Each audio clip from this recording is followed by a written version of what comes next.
Artificial intelligence and other cognitive technologies have been steadily integrated into our day-to-day operations, generating both solutions as well as challenges.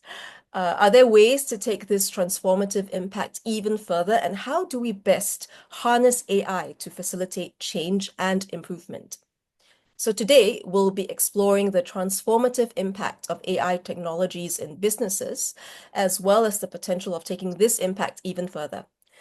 So, Theresa and Darren, for the benefit of those who are not digital and tech experts and complete beginners in the topic, like I am, could you please shed some clarity on how AI is already driving change in the workplace? Perhaps ladies first. Theresa, would you start us off? Yeah, thank you, thank you. So I have got more examples to give. Well, I mean, today, if you have used like Hey Siri, Hey Google, or even use predictive text in your emails, you're already using AI, and most of us know this. But AI actually is not new per se. And in fact, the term AI was actually coined by John McCarthy in the 1956. And that was the official birth of AI as a field. And some of us are not even around yet when the term AI was created. In fact, when I went to university in the early 1990s, I studied AI already as a subject for then. But then obviously the leaves programming that we did back in university looks very, very different from the AI that is so user-friendly that all of us are talking about today. So later we'll talk about what are the few technologies that probably driven that whole explosive adoption of AI from labs into daily life, I guess. That's really cool. I did not actually know that the term artificial intelligence already existed in the 50s. Thanks for that fun fact. Darren, anything to add? I mean, I think I echo what Theresa was saying, that I'll stick close to home with Google products, but this is true for many. If you search today, if you speak to Google Assistant, if you use YouTube, if you use Google Docs, Gmail, etc., you're already using AI. It's been around for the longest time. I think it's become much more accessible of late because of things like cloud that have put it in the hands of many others. It's certainly become part of popular culture in the last couple of years, and I think we'll get into that a little bit today. But it's not a new concept. Generative AI is relatively newer, and we'll probably touch upon that. But I really also think we're at the very beginnings of what it can do to enable us in society, and hopefully we'll touch upon some of those points today. Yeah, absolutely. And thank you both of you for stating some simple real life examples of how we're already interacting with AI. Like, you're right, Gmail and even ChatGPT now is such an integrated part of our life when it was a fairly new thing just a couple of years ago. So I'd like to ask, what are some common misconceptions that people might have about AI?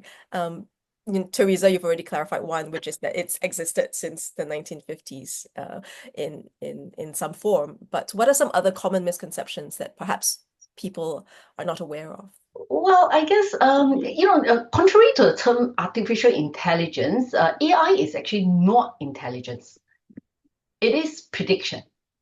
So it is very, very different from the human brain plasticity. I'm borrowing this word from another book that I've read, but I didn't come up with the word. But the human brain is able to morph and things like that. But the AI is using a prediction, and the more data you give it, obviously, the accuracy of that prediction goes up. So I wouldn't.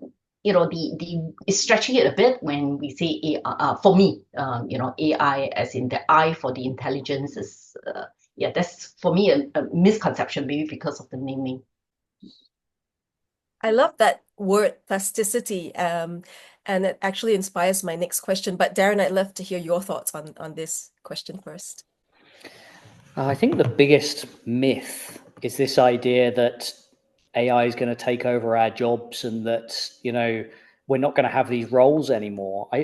I think the only scenario where that becomes real is if we start to cover our eyes up and block our ears to these new technologies that come along.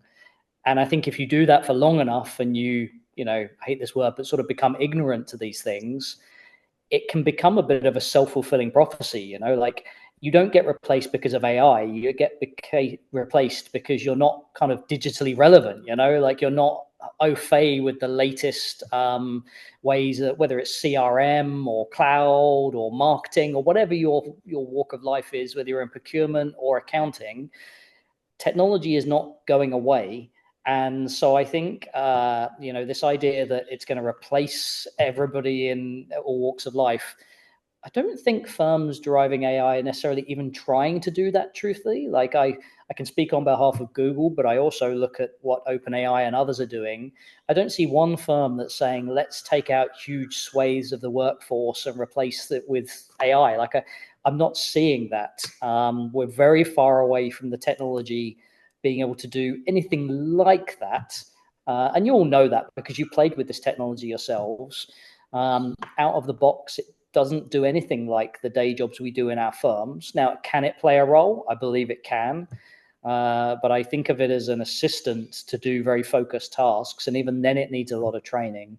So when I go into firms and their initial thought is, I'm not going to invest in this because it's a threat to me, I kind of think, well, that you run the risk of being a little ignorant with that then, you know, and that's not a nice word to use, but my view is lean in and figure out how it can be a superpower and enable you alongside you and make you more efficient rather than a risk to you. And so, you know, that's a kind of popular theme that I see. That's a really nice way to put it, Darren. And yes, I agree. It should be a superpowered tool, right? Where we should use it and work alongside it. And it's really all about integration. And actually, Theresa and Darren, you are both saying such similar things in terms of, you know, you mentioned plasticity and how it's predictive because of the data we put into it. And Darren, you mentioned how you can't replace humans at the end of the day. So it leads me to my next question, which is, you know, a lot of us, we're talking about artificial intelligence. Forgive me for still using the term. Oh, please do. It is called So, you know, a lot of us would still be interested to know the difference between AI, artificial intelligence as we know it, and human intelligence, HI. So, you know, using beginner-friendly terms, how would you describe the differences and overlaps, as well as the role of data that data plays in these two types of intelligence? I know that we're already starting to touch on that a little bit. Perhaps Darren can go first this time. Sure, happy to. Look, I think in layman's terms, there's some things that AI, as we know it today, is not very good at. It needs to be taught patterns. You know, it needs to be fed data, and by and large, the more data, the better. And I think it's pretty good at that. But does it kind of learn itself and figure out where it went wrong and what it can do better? Now, there are, in research terms, things like deep learning, etc., like very experimental things where that's possible. But for everyday folks, the AI that's available today, it doesn't kind of learn when it's made a big faux pas and come back and correct it for you and never make that mistake again, etc., for the most part. And so, you know, there's an area where I think humans, as long as we're humble and open to learning, you know, and being wrong, you know, we can kind of stand out. I liken it to my career, and it's not special in any way when I say this, but I grew up as a consultant, and honestly, there are so many moments in those early years where I made mistakes. You know, I delivered something not so well, or I had an assumption, or I remember I came to Asia, I just had a bucket full of assumptions about how things worked. And you learn from those mistakes and those moments, whether they're painful or embarrassing or costly for time, and you don't repeat them. And, you know, that becomes kind of scarred or ingrained in your DNA, and it's hugely powerful. And, you know, AI tools don't have those years of experience in the trenches learning in that way. They don't. And for the most part, they don't know your industry. I mean, you can train it somewhat, but there's a heck of a lot of training, etc. And so there are so many human elements that I think we're really good at that AI is not typically good at. And I'll give you a real Google example. We have a business called Waymo, which is our autonomous vehicle business. It's kind of new. Some people don't know it, but there's a view that at some point in the future we'll have cars without drivers in many places, and it's happening today in the US. One of the things that team really struggles with, and by the way, that's entirely AI driven for the most part, but one of the things that team really struggles with is, imagine the scenario that you're driving down the road and you've got to have an accident, like one way or another, you're going to hit something, which happens when you're driving a car, hopefully not very often. But imagine on one side, there's an older person, and on the other side, there's a mother with a child, and you've got to hit one of those. In the human world, we make a hard decision around that, and I'm not going to posit to which is right or wrong. We'll all make a decision. How do you train AI to make that decision, kind of morally? And then that brings me to the kind of final point here, because I can go on forever about this, but AI doesn't have morals and values. Now, you can teach it some, but I don't know about you, my values have changed over the years as I've got older and grayer and hopefully wiser. And so like that very human element of our feelings and our thoughts and what's right and wrong, sure, you can code them, but can you code every scenario in the world into a machine? I don't think so, and I don't think that's ever possible. And so that's why I'm such a big believer that it's human and machine rather than human or machine. Thank you for that answer, Darren. Really, I can relate to it so much. And just based on that answer alone, I'm positive that you are now wiser. But I get what you're saying. It's really I would say it's, if I'm to interpret your answer, it's about trainability of an artificial intelligence versus the teachability of humans, right?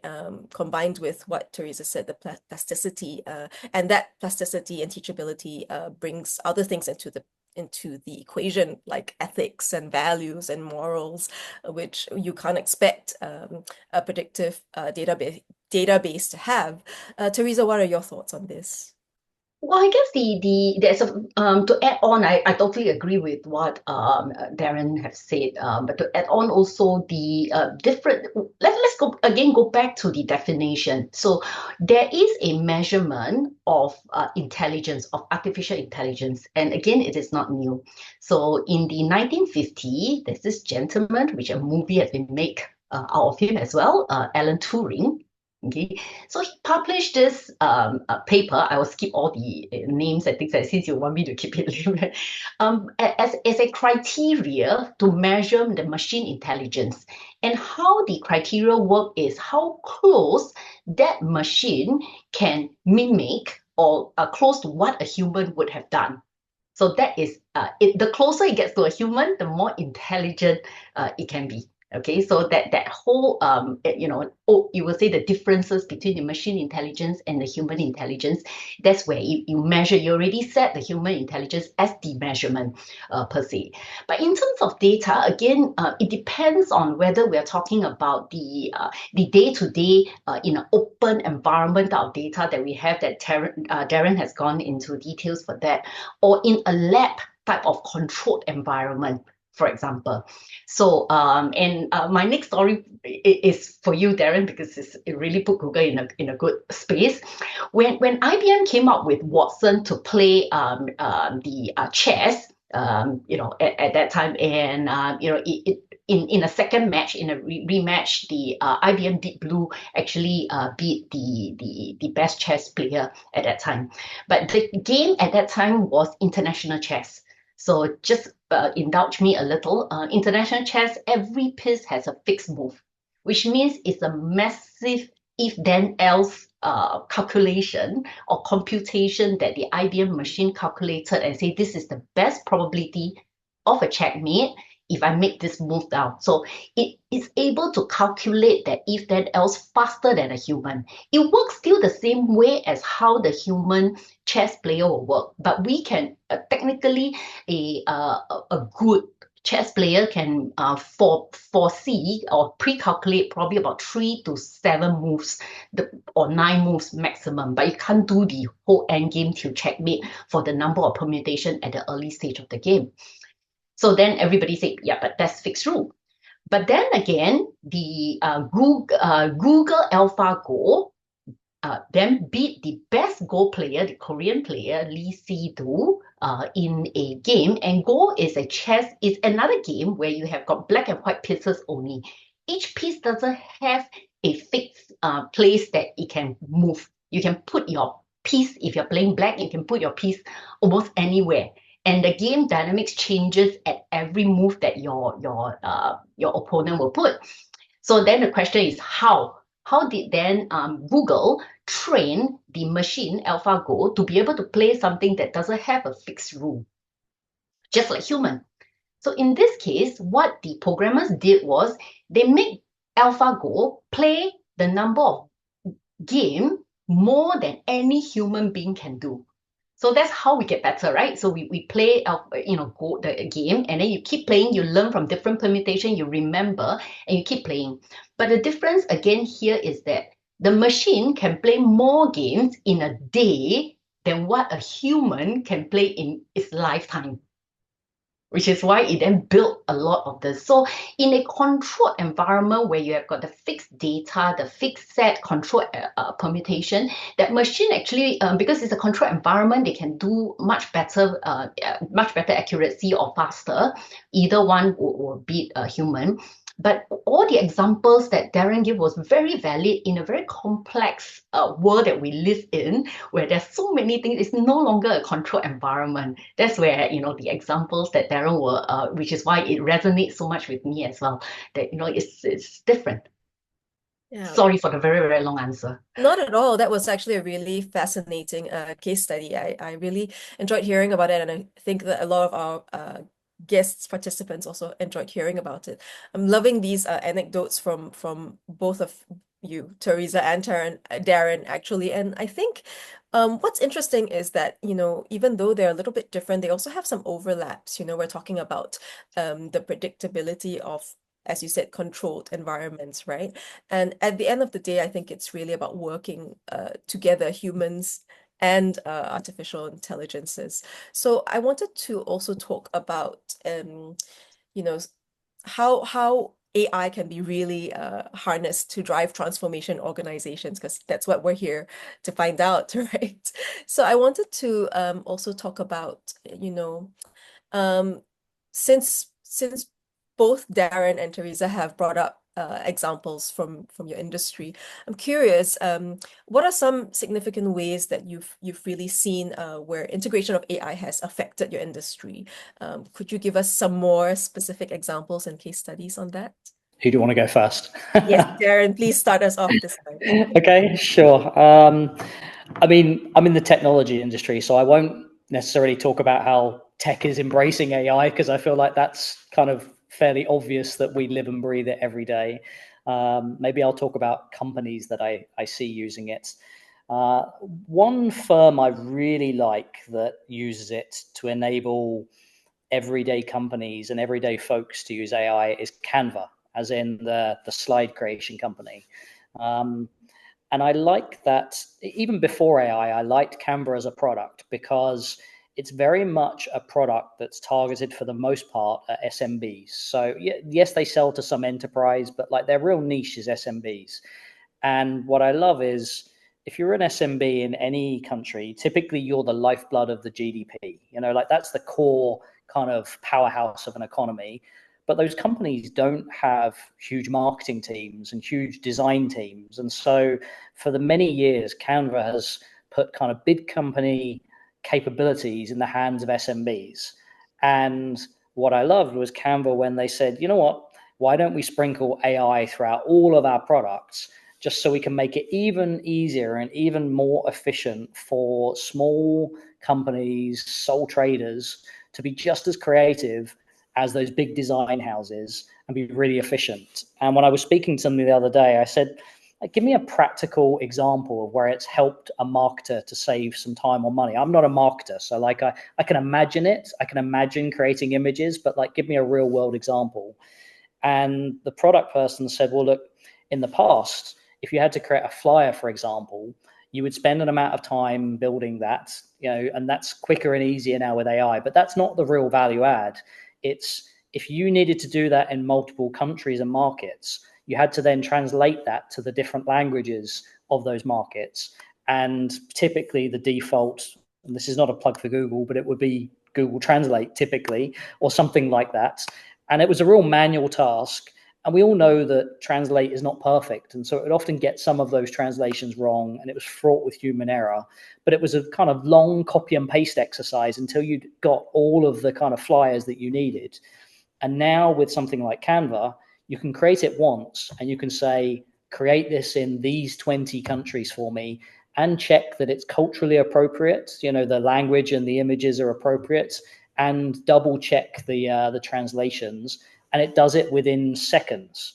And so I love examples of that are like truly, truly game changing for a sole person that's doing marketing in a small company to suddenly have that at your fingertips. I'm sure there's a gazillion examples of this, but I love those kind of things that, it's not like putting rockets on the moon or standing up robots, but it has a real impact for everyday companies. And I think we need more of those stories, honestly, because sometimes AI can sound a little Star Trek, but I love these kind of scenarios. And I guarantee Theresa's got a few as well. For sure. Thank you for that example, Darren. We definitely need more of those impacting us in real life kind of technologies. I myself come from a design background, so I understand what you're talking about in terms of what used to take, months of research and development and getting approval is now shortened so much for the sake of one-man marketing teams. So definitely appreciate that as well. Theresa, anything to add? Well, this time around, I'll keep a simple one. As Darren was talking, I'm thinking of something, really simple. And this is one which the client, and I could have used it easily in my industry as well, but the client actually used I would say AI development kit. I won't mention the name, but you get this based on subscription. Nowadays, it's like a studio type of environment. So what they had a situation whereby they have a huge employee population, and who will call and ask HR about questions about their leave entitlement, about complex situation. For example, I'm on a paternity leave, but I've just fell ill, which means I should be entitled to medical leave. So can I have then extend my paternity leave because some of the days I was ill and so on. So this kind of question. So what started as I would say as an experiment over lunch, where the HR and IT got together and say, why don't you just put a chatbot in front of my manual? It's all in my HR manual. It's just that, the general population of 3,000 over people, not all office workers are not reading it. Because we are talking about the field staff, people out in the field. And so they got it out in less than a week, I would say, just some testing. And obviously some questions isn't, it's not covered, and you have an option to still call the HR person per se. But in this case, now the employee actually has got a faster response any time of the day. They get a standardized response, and then and HR could actually use the exception questions to then say, okay, is this a case we have not covered in our manual, and then enhance the manual as a knowledge capture, systematically feedback loop into that whole improvement cycle. So this was done with literally one SME, one document, one toolkit license, and 1 week. So it can't get any simpler than that. That's amazing. I really appreciate the relatability of both your anecdotes, actually. So we're talking about, as Darren said, it's not some Star Trekky thing, like, light years away, our our kids and our kids' get to experience. We're experiencing it in real life, very simple scenarios right now. And a lot of it is actually, I would say, automation, for instance, forgive me for oversimplifying if I am, but shortening the process of the design process, for example. So, we see how automation plays a large part when we talk about the benefits of AI technologies. And I'm very curious to hear this from Theresa, actually, as a change management expert who has and you were talking about HR, some HR scenario that came up as well. But as someone who has handled many human resource initiatives in various real life scenarios, how would you advise HR leaders to actually collaborate with technical teams in order to best support digital transformation? I guess it's just, some of the principles doesn't change, whether AI or not. When you talk about digital transformation, of course, today it's very difficult to talk about any transformation without AI getting into the whole conversation. But some of the basic principles doesn't change. Is about the in ProSci change management methodology. We will talk about the ADKAR methodology. So we will talk about the awareness, the desire, the knowledge, the ability, and then the reinforcement. So I'm just going to focus on the A part, which is the awareness. As a HR person, are you clear? Are you articulating very clearly what is the business benefit that you want to achieve, as well as you want the benefit that your internal customers or your own staff will be getting, whether is it about talent attraction, development, retention, and so on. So when you're clear in your role, you then communicate, translate that whole IT into something that more HR sounding. So, for example, I give you the best is to give an example.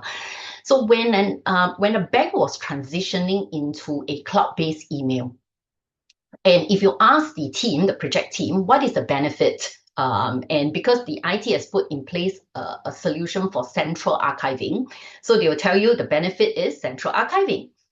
And that means nothing for the rest of us who are not very, very IT. And, and the user pushback, whether today is it your HR, your communication user pushback and say, no, I don't understand. And eventually the benefit was actually because of the central archiving, the user did not have to do their own archiving, which means, to the local, some of you may still remember, you still have to, those days you have to archive to your local hard disk and so on before cloud came along. The whole simple message was no more full mailbox. So if I say to you, okay, from this mail solution, from now on, you will never have a full mailbox situation. It is a lot easier. So that's where, the HR and their own business sense, getting that benefit out. But, I like to balance this with the other one, because there was another example whereby we were doing the mobile apps for this particular regional airline, Asian Airlines. And the communication was department, the brand people were very strict about the logo has to be on the mobile app icon. Okay, and we were doing about 4 apps at the same time, launch at the same time. So you can imagine the app it's not very big, right? The icon is not very big. So you've got the logo there, and all 4 apps looks the same. Okay, and you can't use, it's an airline, so they say you can't use the airline code as in, I don't know, say a CX or whatever. You can't use the airline code. You have to use the full name of the airline. We have got limited word limit on app. So you can imagine the confusion. All 4 apps looks exactly the same with the first few names or whatever is visible from the letter. That's whereby the marketing thinks that, the brand people thinks that they know best, and they try to push so that's where I say it's a collaboration, if you will.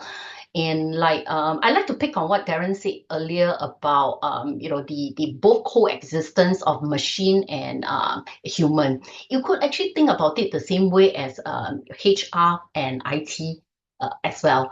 So in fact, the naming convention of, say, Gemini, Google Gemini, previously known as Duo, or even the Microsoft Copilot, already allude to the fact that there is that collaboration in that whole transformation that we are looking at. So there's no doubt, that we have to work together. Absolutely, absolutely. And when you're talking about awareness, it's very similar to a change model that we have as well, which is we also have an A. We have alignment, which is actually pretty similar. We have to be on the same page, right? Everyone has to communicate to share that same vision. So Darren, same question to you. Besides automation, how else can AI play a part in driving transformation across an organization? Well, I feel like most companies are just at the beginning, honestly. I know that it's been 2 or so years now of it consuming our lives in every moment, and every week there's a new tool out there. But when I look at enterprises, they are just at the very beginning of this. And the truth is, they've had about a decade of trying to clean up their data. And there was a period where we said data was the new oil, and it was all about big data, and spent insane amounts of money trying to clean things up and not really got to where we needed to get to. And so I think there's this challenging moment in enterprises, like, do we need to spend tons of money again and years for this to become valuable to us? Or is everything we've done a complete waste and we can kind of throw that away and just magically now plug in AI? And I think it's somewhere in the middle, to be honest. Typical kind of consulting answer.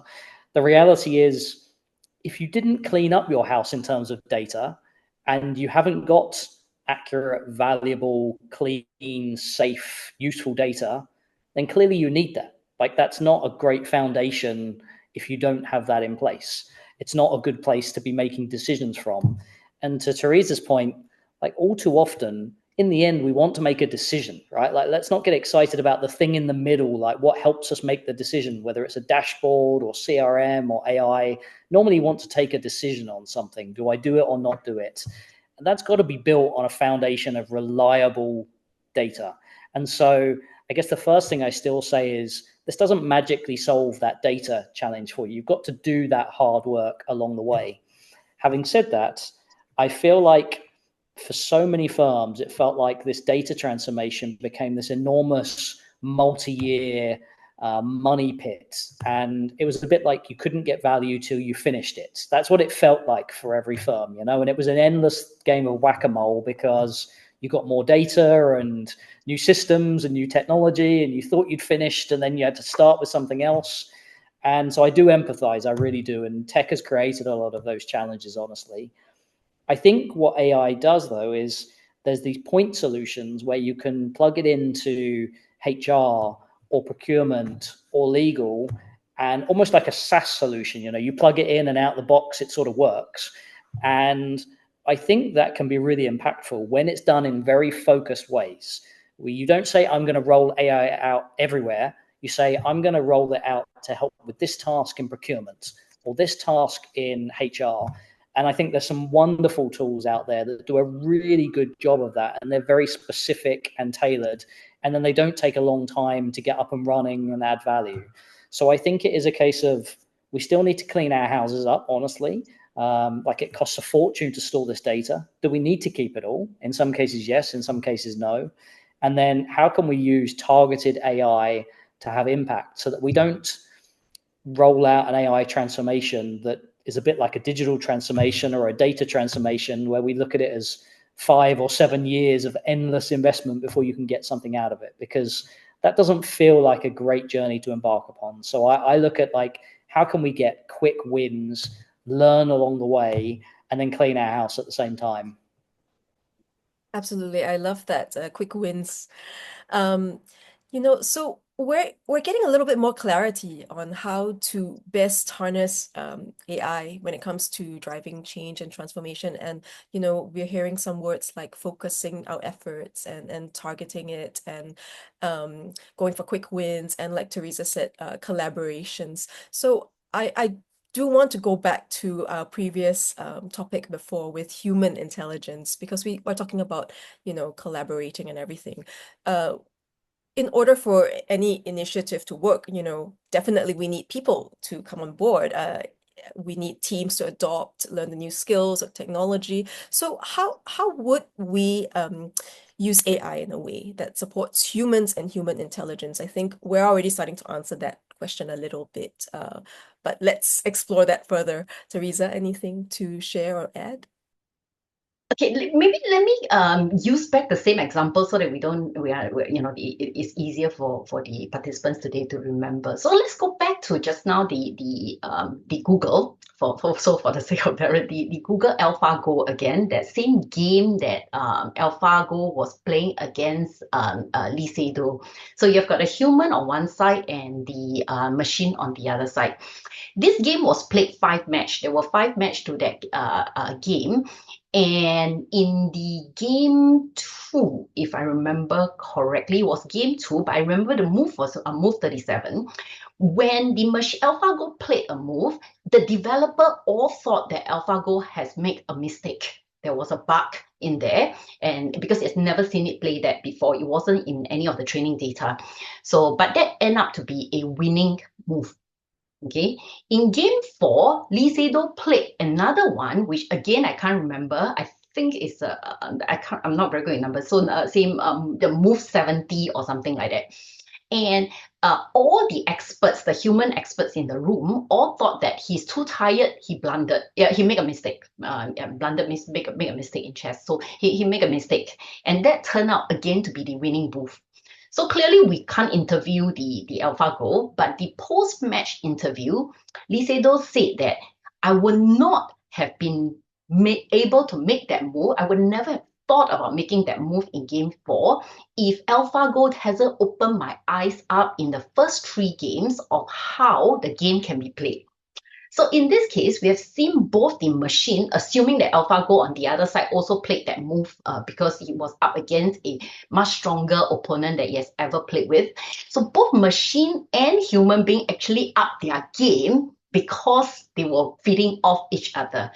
So coming back to your question about supporting human and the human intelligence and artificial intelligence, it's about the co-creation. It's about Gemini. It's about two coming together, feeding off each other and say what are we good in, what the machine is good in. So let's not try to beat each other up, and let's just leverage as if we are a partner or a co-pilot in this. That's a really great answer. Thank you, Theresa. I think it's a really good simplification of how we should really just work together, right? And it's very similar to what Darren was talking about as well, co-creation. Darren, do you have anything to add on this? I feel like today the limitation isn't tech and it isn't AI capability. It's almost our imagination of how we can use this tool. And so one of the things I do when I do the rounds at talks and with customers is I just share with them like everyday examples of how I use this tool today. And so a couple of very simple examples. I get a bunch of status reports every week from various things that my team are working on. And there's kind of a lot of them, and they come in different formats. And they tend to come at the end of a week when I'm done with looking at slides and a computer screen, but I need to consume this somehow. And so there's a tool that I use called Notebook LM. Happens to be a Google tool, but there's other solutions, by the way. And you can ingest these slides into it. And depends how big the document is, but typically within 60 seconds, it turns that into a podcast for me. And it creates 2 people chatting about the status reports. And so I have a dog, and so I go on my walks and I listen to the status reports like a podcast for about 30 minutes, perhaps. And so I'm listening to it in a really engaging way, rather than like somebody reading in a really dry manner. And it doesn't get it perfect. Like sometimes it will miss out on key points, or it will hype up something that's really mundane. But it's just a really nice way for me to consume that important information that doesn't require me to stare at yet another slide and extract the information. And there's a good chance I'll miss things because like you can go a bit slide blind after a while when you've done too many of this. And so that's one example I have. And then another real world example is I run innovation teams, and so we're often focused on internally and externally ideating on problem statements or products or features. What I tend to do is I'm a big believer in diverse groups. So getting together a diverse group in every way you can imagine with the right representation. But I now say, let's get us round the table. And by the way, let's get Gemini at the table as well. And so when we throw out the problem statement of let's brainstorm how we would solve this problem in Mumbai or Botswana or wherever it is and whatever it is, let's also throw that to Gemini. And let's throw it to ChatGPT and others, frankly, and let's kind of pit them against each other and let's see what they can come up with. And I'm not saying that they come up with slam dunk ideas, but they often come up with different things. And by the way, while I'm in the process of doing that ideation, sometimes somebody will say, I wonder like how popular that app is in Vietnam, or I wonder like who is the main buyer of this service. Normally you'd had to say, let's go away and research that. Now I can just say, Gemini, give me the answer instantly so that I can like in the moment kind of work with these things. So I use it like I think I'm pretty good at innovation, but I use it as like an innovation advisor to me wherever I go all the time. And I will sometimes use it against itself. So I'll sometimes get Gemini to ideate, and then I'll ask Gemini, tell me all the reasons why that sucks. Like quality assure that and tell me why that won't work, And so I think it's our imagination and how we use these things that limits us, because there are some really cool ways that you can use it in procurement or talent acquisition or legal, everyday ways, if you just imagine how you could get some help. That's fantastic. I love how, you've brought up two real world, real life examples of how we can really work, integrating it to our, in fact, even our daily transformation initiatives. But I think it's all about attitude. I'm hearing the overlap between both your answers, and it's really all about our mindset, how we approach it. And on that note, I wanted to ask both of you one last question. It's all about attitude, mindset. So what advice would you give for organizations to prepare for the next decade of AI evolution to really, if you could distill this advice into a 3-step guide, hope it's not too tall an ask, but if it could be distilled in a 3-step guide, what would it be? But let's go back to asking the lady to go first. Okay. It's not about the technology. There's always the next shining technologies around the corner. So if I would say that I will encapsulate the 3-step with first the overarching statement that says that the AI is not just a technology decision. You think about it, not just technology, but the economic, the social, and many times the ethical as well. So, the various aspects. So if you has that as a base first, and the first step I would say that is to leave that whole AI literacy of the organization while you're experimenting with some specific projects, because the rising literacy will help you come up with the examples that we talk about just now, all the different pockets that we talk about. So number one is to lift that whole AI literacy of the whole organization. The second step is, I would again put it as a principle first, which the principle is, I strongly believe direction is more important than the speed. Okay, so when the second step, when you're talking about developing either your AI, acceptable use of AI policy within your organization, think about that direction, not so much the speed. So try to balance control in your acceptable policy use, balance control with the room to encourage innovation in the right direction, even putting together some, recapture some of this responsibility and accountability issue, because you can't sue an AI. So somebody still needs to be accountable. So getting that basic direction right is more important than trying to get the most shining speed up. And the third one that I'm going to borrow from what Darren said just now about data, and everybody talks about data as in the new oil. But the thing about oil is also that there is an upstream, there is a midstream, and there's a downstream.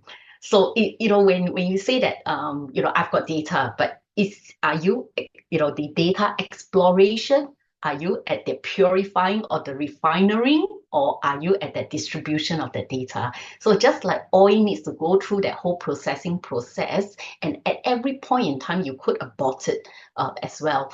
So which is why it is, the dating of data as a new oil in more literal sense. On the host processing.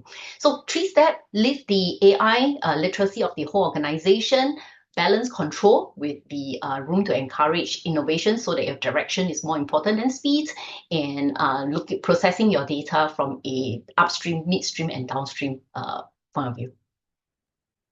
That's great. And for everyone who wants to have a quick recap of what Theresa has said, I have just summarized it and put it in the chat box. Darren, your turn. A 3-step guide for organizations embracing evolution of AI. Number 1, I'm going to echo something that Theresa talked about a lot, skills.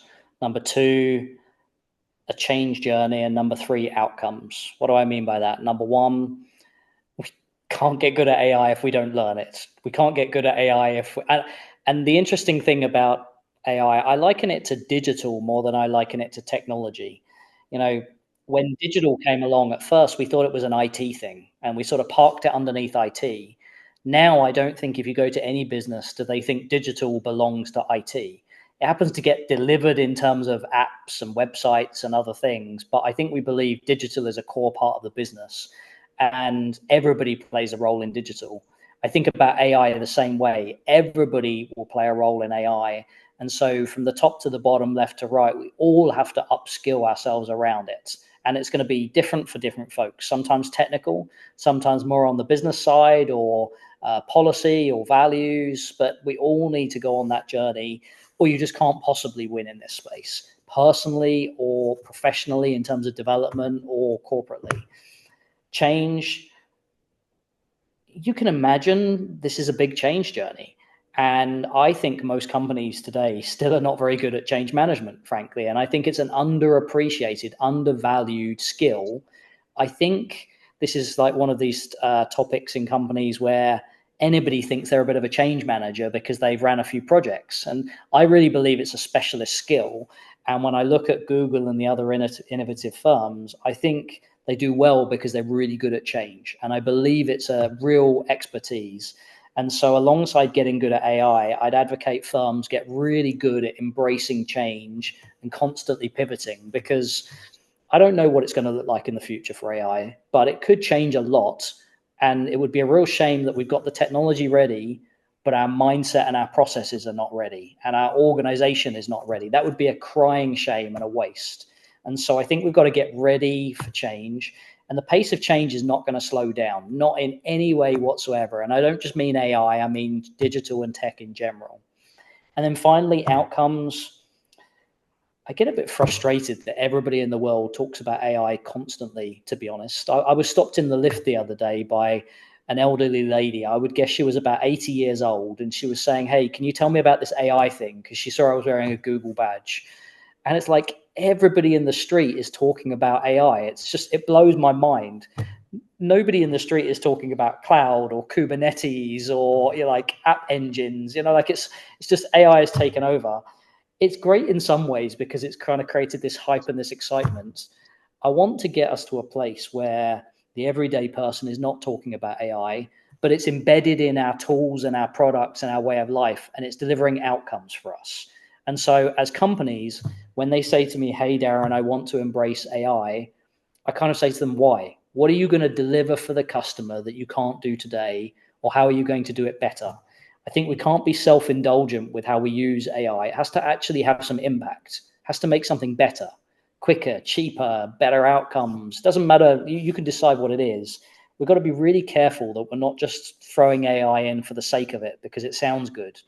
And so my wish is almost in a few years that the old lady in the lift is not talking to me about AI, because none of us are talking about AI, but it's sprinkled amongst everything we do all the time and just kind of magically happening, like cloud is, like digital is, like tech is. And so that's reliant on us to be really thoughtful about the outcomes we want to deliver and real impact rather than kind of AI for show. And so that's my bar for all of us, is like, how can we make sure it has real impact? That was very long. No, that's a fantastic three-step guide, and thank you for that. I'm confident that the old lady will approach you one day. I'm telling the future now, and say, "Hey, AI is part of my life now." But for sure, agreed. It should really just be about real life impacts. And with that, I think this is a really nice note to open our Q&A session. Let's take some time now for questions and comments from the audience. Already there have been some questions and comments pouring into the chat box. But if any of our guest participants would like to actually raise your hand and ask a question, please feel free to do so, or you can continue to type in your questions in the chat box. Once again, I have put in Darren's three-step guide as well. Oh, Deepika, am I pronouncing your name correctly? That's right. Can you hear me? Yes, perfect. Yeah. Hi, Darren. Hi, Theresa. Lovely to meet you both. My name is Deepika Sharma, and I'm dialing in from Melbourne, Australia. It's around 8 p.m. here. I am a change manager by profession, and I've been in the change management space for about 10 years now. And I absolutely loved your insight into how AI is going to change the workplace, which I believe we are still, a few years away. That's still down the road. We are still in the digital transformation and data transformation phase. So artificial intelligence, it's like the internet in the early 2000s. Oh, it's going to take over our lives, but I believe that's not the case. And again, it's just really comes down to glass half full or glass half empty, right? Do you see artificial intelligence as your friend or your enemy? So I personally, as a change manager, I would be thrilled if I could have an artificial intelligence sit in a meeting room to deliver the news to the employees when we go through the restructures, right? Who wouldn't love that? But anyway, my question is now, Theresa, you did touch upon this from a regulatory point of view, but how do you really see this political landscape playing a role in this whole artificial intelligence, right? We already have ChatGPT. How do we really make sure that the organizations are using it to enhance the productivity as opposed to using it as shortcuts, right? We are not really sort of we are empowering people with this technology as opposed to just really taking their skills away from them, if you know what I mean, right?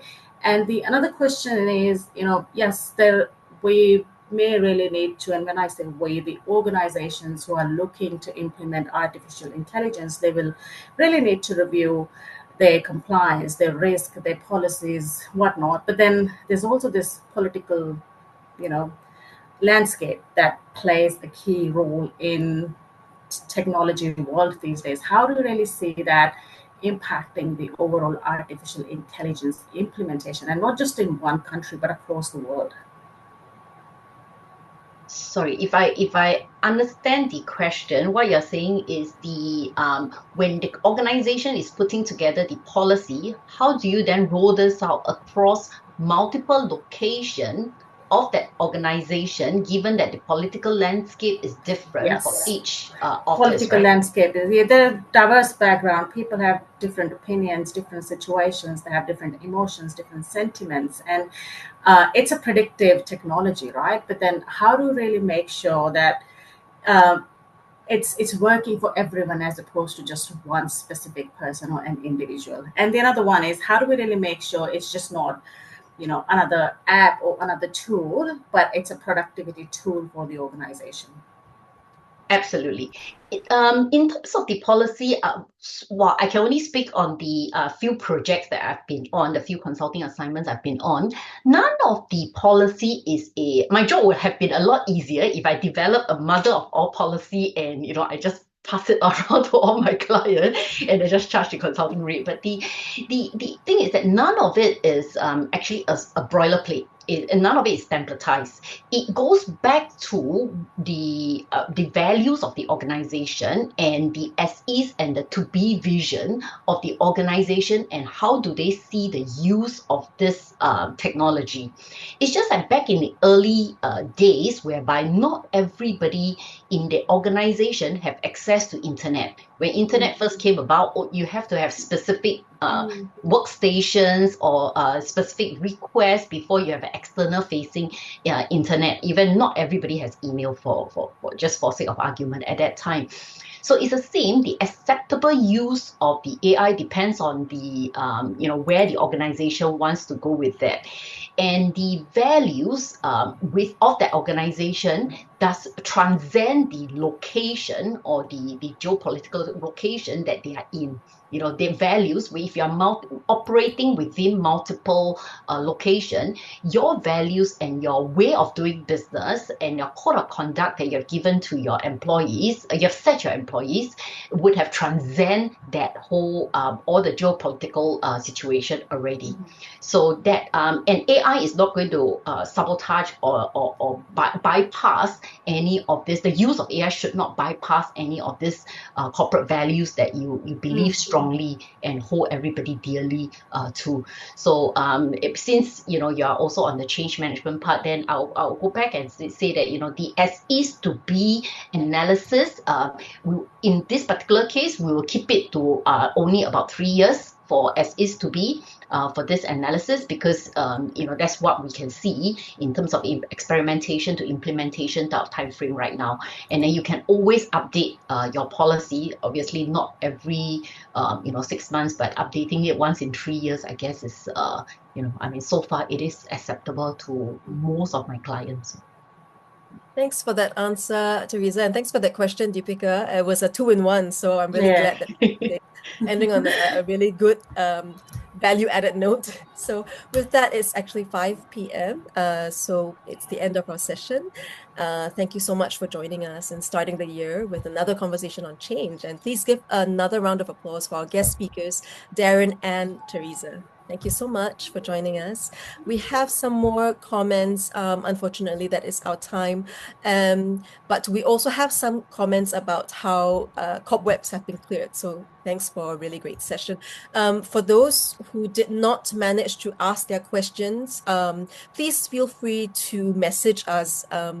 You can message the email address that is left, or you can also follow us and message us there. So for those of you who would like to revisit our conversation, please do visit our Change It All pages on Facebook and LinkedIn, as well as YouTube. We will have posts of the recording. The links are all in the chat box. So do like and follow us to get more updates. And in the meantime, please have a lovely Thursday evening and a really great weekend ahead. Thanks, everyone.